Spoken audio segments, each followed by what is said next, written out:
ಕರ್ನಾಟಕ ಅಲ್ಪಸಂಖ್ಯಾತರ ಕಲ್ಯಾಣ ಇಲಾಖೆ ಮತ್ತು ಕರ್ನಾಟಕ ಅಲ್ಪಸಂಖ್ಯಾತರ ಅಭಿವೃದ್ಧಿ ನಿಗಮ ಈ ಎರಡೂ ಇಲಾಖೆಗಳ ವತಿಯಿಂದ ಇವತ್ತು ಅಲ್ಪಸಂಖ್ಯಾತರಿಗೆ ಬಹಳ ದೊಡ್ಡ ಕೊಡುಗೆಯನ್ನು ಕೊಡುವ ಮೂಲಕ ತಮ್ಮ ಸ್ವಂತ ಉದ್ಯೋಗಕ್ಕೆ ಸರ್ಕಾರ ನಿಮ್ಮ ಜೊತೆ ಇದೆ ಅಂತೇಳುವ ಒಂದು ದೊಡ್ಡ ನಿಮಗೆ ಸಹಾಯವನ್ನು ಮಾಡಲಿಕ್ಕೆ ಮುಂದೆ ಬಂದಿರುವಂಥ ಕರ್ನಾಟಕ ಅಲ್ಪಸಂಖ್ಯಾತರ ಕಲ್ಯಾಣ ಇಲಾಖೆ ಮತ್ತು ವಸತಿ ಇಲಾಖೆಯ ಸಚಿವರು, ನಮ್ಮೆಲ್ಲರ ನೆಚ್ಚಿನ ನಾಯಕರು ಆಗಿರ್ತಕ್ಕಂಥ ಜಮೀರ್ ಅಹಮದ್ ರವರೇ, ಅದೇ ರೀತಿ ಮುನ್ಸಿಪಲ್ ಅಡ್ಮಿನಿಸ್ಟ್ರೇಷನ್ ಇದರ ಸಚಿವರು, ಹಜ್ ಸಚಿವರು ಆದಂಥ ರಹೀಂ ಖಾನ್ ಸಾಹೇಬ್ರೆ, ವೇದಿಕೆಯಲ್ಲಿ ಇರುವಂಥ ಎಲ್ಲ ನನ್ನ ಸಹೋದ್ಯೋಗಿ ಮಿತ್ರಗಳೇ, MLA, MLCs ಮತ್ತು ಸರ್ಕಾರದ ಅಧಿಕಾರಿಗಳೇ, ಬಂಧುಗಳೇ, ನಾನು ಹೆಚ್ಚು ಹೊತ್ತು ತಗೊಳ್ಳೋದಿಲ್ಲ. ಯಾವಾಗ ಸಿದ್ದರಾಮಯ್ಯನವರು ರಾಜ್ಯದ ಮುಖ್ಯಮಂತ್ರಿಗಳಾದರು 2013ರಲ್ಲಿ, ಆವಾಗ ಅಲ್ಪಸಂಖ್ಯಾತ ಕಲ್ಯಾಣ ಇಲಾಖೆಯಿಂದ ಅದು KMDC ಇರ್ಬೋದು, ಕ್ರೈಸ್ತ ಅಭಿವೃದ್ಧಿ ಮಂಡಳಿ ಇರ್ಬೋದು, ಇದಕ್ಕೆಲ್ಲ ಜನಸಂಖ್ಯೆಯ ಆಧಾರದಲ್ಲಿ ಹಣವನ್ನು ಕೊಡುವಂಥ ಕೆಲಸ ಪ್ರಾರಂಭ ಆಯಿತು. ನನಗೆ ನೆನಪಿದೆ 2014ರಲ್ಲಿ ನಾನು ಕ್ರೈಸ್ತ ಅಭಿವೃದ್ಧಿ ಪರಿಷತ್ತಿನ ರಾಜ್ಯದ ಉಪಾಧ್ಯಕ್ಷನಾಗಿದ್ದೆ, ವಿಧಾನ ಪರಿಷತ್ ಶಾಸಕನಾಗಿದ್ದೆ. ನಾವು ಅಧಿಕಾರ ತೆಗೆದುಕೊಳ್ಳುವಂಥ ಸಂದರ್ಭದಲ್ಲಿ ಕರ್ನಾಟಕ ಅಲ್ಪಸಂಖ್ಯಾತ ಕಲ್ಯಾಣ ಇಲಾಖೆಗೆ ಬಜೆಟ್ನಲ್ಲಿ ಬಿಡುಗಡೆ ಮಾಡಿರ್ತಕ್ಕಂಥ ದುಡ್ಡು 250 ಕೋಟಿ. ಸಿದ್ದರಾಮಯ್ಯನವರು ಅಧಿಕಾರ ತೆಗೆದುಕೊಂಡು 2019ರವರೆಗೆ ಅವರ ಆಡಳಿತ ಕಾಲದಲ್ಲಿ 250 ಕೋಟಿ ಇದ್ದದ್ದು 3500 ಕೋಟಿಗೆ ಹೋಯಿತು ಅಂತ ಹೇಳೋದನ್ನು ನಿಮ್ಮ ಗಮನಕ್ಕೆ ತರಲಿಕ್ಕೆ ಬಯಸ್ತಾ ಇದ್ದೇನೆ. ಇವತ್ತು ಇಡೀ ದೇಶದಲ್ಲಿ 140 ಕೋಟಿ ಜನಸಂಖ್ಯೆ ಭಾರತ ದೇಶದಲ್ಲಿ. ಆದರೆ ಮೊನ್ನೆ ನಡೆದಂಥ ಬಜೆಟ್ನಲ್ಲಿ ಇಡೀ ಭಾರತ ದೇಶ 20% ಅಲ್ಪಸಂಖ್ಯಾತರಿಗೆ ಮೀಸಲಿಟ್ಟ ದುಡ್ಡು ಎಷ್ಟು ಗೊತ್ತುಂಟೆ ನಿಮಗೆ? 3500 ಕೋಟಿ ರೂಪಾಯಿ.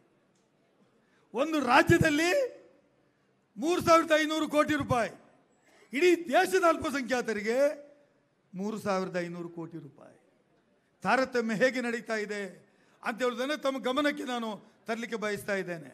ಇವತ್ತು ನಮ್ಮ ಅಲ್ಪಸಂಖ್ಯಾತರಿಗೆ ಯಾರಿಗೆ ಶಕ್ತಿ ಇಲ್ಲ, ಯಾರಿಗೆ ಧ್ವನಿ ಇಲ್ಲ, ಯಾರಿಗೆ ತನ್ನ ಕಾಲಿನ ಮೇಲೆ ನಿಂತುಕೊಂಡು ವ್ಯಾಪಾರ ಮಾಡಲಿಕ್ಕೆ, ಶಿಕ್ಷಣಕ್ಕೆ, ವಿದೇಶದಲ್ಲಿ ಹೋಗಿ ಸ್ಟಡಿ ಮಾಡಲಿಕ್ಕೆ ಸಾಧ್ಯ ಇಲ್ಲ, ಅಂಥವರಿಗೆ ಇವತ್ತು ಸಹಾಯ ಮಾಡಲು ಅಲ್ತಾಫ್ ಅವರು, ನಮ್ಮ KFDC ಚೇರ್ಮನ್ರು, ಇಷ್ಟು ದೊಡ್ಡ ಸಮಾರಂಭವನ್ನು ಏರ್ಪಾಡು ಮಾಡಿ 500 ಆಟೋ ರಿಕ್ಷಾ ಕೊಟ್ಟಿದ್ದಾರೆ. ನನ್ನಲ್ಲಿ 3500 ಆಟೋ ರಿಕ್ಷಾ ಚಾಲಕರಿದ್ದಾರೆ ಮಂಗಳೂರಲ್ಲಿ. ನಿಮ್ಮದು ರಿಕ್ಷಾ ಕೊಡೋದನ್ನು ನೋಡಿದಾಗ ನನಗೆ ಅನಿಸಿತ್ತು ಇಲ್ಲಿಯೇ ಒಂದು ಯೂನಿಯನ್ ಮಾಡಿಬಿಡ್ಬೋದಿತ್ತು ಅಂತ. ಇಡೀ ಎಲ್ಲಿ ನೋಡಿದ್ರು ಆಟೋ ರಿಕ್ಷಾನೇ, ಎಲ್ಲಿ ನೋಡಿದರೆ ಕಾರ್ಗಳೇ, ಎಲ್ಲಿ ನೋಡಿದರೆ ಟೆಂಪೋಗಳೇ. ಇದು ಯಾಕೆ ಅಂತ ಹೇಳಿದರೆ, ನಿಮ್ಮ ಕಾಲ ಮೇಲೆ ನೀವು ನಿಲ್ಲಬೇಕು, ಸ್ವತಂತ್ರರಾಗಬೇಕು, ನೀವು ವಿದ್ಯಾಭ್ಯಾಸ ಪಡೆಯಬೇಕು. ಈಗ ಜಬ್ಬರ್ ಸಾಹೇಬರು ಹೇಳಿದರು, ಅರಿವು ಯೋಜನೆಯಲ್ಲಿ ನಿಮಗೆ ಇಂಜಿನಿಯರಿಂಗು, ಮೆಡಿಕಲು, ಯಾವುದೇ PG ಸೀಟು ಸಿಕ್ಕಿದರೆ ನೀವು ದುಡ್ಡು ಕಟ್ಟಬೇಕಾದ ಅವಶ್ಯಕತೆ ಇಲ್ಲ. ನಾವು ಮೊದಲೇ ಕೊಂಡೋಗಿ KCTಯಲ್ಲಿ ದುಡ್ಡನ್ನು ಡೆಪಾಸಿಟ್ ಮಾಡಿಕೊಂಡಿರ್ತೇವೆ. ಇಷ್ಟು ದೊಡ್ಡ ಸೌಲಭ್ಯ ಅಲ್ಪಸಂಖ್ಯಾತರಿಗೆ ಇಡೀ ದೇಶದಲ್ಲಿ ಎಲ್ಲಿಯೂ ಇಲ್ಲದ್ದು ಕರ್ನಾಟಕ ರಾಜ್ಯದಲ್ಲಿ ಸಿದ್ದರಾಮಯ್ಯನವರ ನೇತೃತ್ವದಲ್ಲಿ, ಜಮೀರ್ ಅಹಮದ್ ಅವರ ನೇತೃತ್ವದಲ್ಲಿ, ಇವತ್ತು ರಹೀಂ ಖಾನ್ ಅವರ ನೇತೃತ್ವದಲ್ಲಿ ಕರ್ನಾಟಕ ರಾಜ್ಯದಲ್ಲಿ ಆಗ್ತಾ ಇದೆ. ಅಂದರೆ ಅಲ್ಪಸಂಖ್ಯಾತರು ಇವತ್ತು ನೆನಪಿಟ್ಕೊಳ್ಬೇಕಾಗತ್ತೆ. ನಾವು ಇದನ್ನು ಸದುಪಯೋಗಪಡಿಸಿ ನಮ್ಮ ವ್ಯಾಪಾರವನ್ನು ಅಭಿವೃದ್ಧಿ ಮಾಡಿ. ಒಬ್ಬರು ಬಂದವರು ಇಲ್ಲಿ ಹೇಳಿದರು, ನನಗೆ 15 ಲಕ್ಷ ಸಾಲ ಕೊಟ್ಟಿದ್ದಾರೆ, ನಾನು ಹಿಂದೆ ಚಿಲ್ಲರೆ ವ್ಯಾಪಾರ ಮಾಡ್ತಾ ಇದ್ದೆ, ಇವತ್ತು ಹೋಲ್ಸೇಲ್ ವ್ಯಾಪಾರ ಮಾಡ್ತಾ ಇದ್ದೇನೆ. ನಾನು ಅವರ ಮುಖ ನೋಡಿಯೇ ಕೂತಲ್ಲಿ ಹೇಳಿದೆ, ಇವತ್ತು ಹೋಲ್ಸೇಲ್ ಅಲ್ಲ, ಇನ್ನು 5 ವರ್ಷದಲ್ಲಿ ಅದೇ 15 ಲಕ್ಷ ಸಾಲ ತೆಗೆದುಕೊಂಡಂಥ ವ್ಯಾಪಾರಿ ಇಂಪೋರ್ಟ್ ಎಕ್ಸ್ಪೋರ್ಟ್ ಮಾಡಿ ಇಡೀ ದೇಶಕ್ಕೆ ಒಂದು ದೊಡ್ಡ ವ್ಯಾಪಾರಸ್ಥನಾಗಿ ಮೂಡಿ ಬರುವ ಅವಕಾಶಗಳಿದ್ದಾವೆ.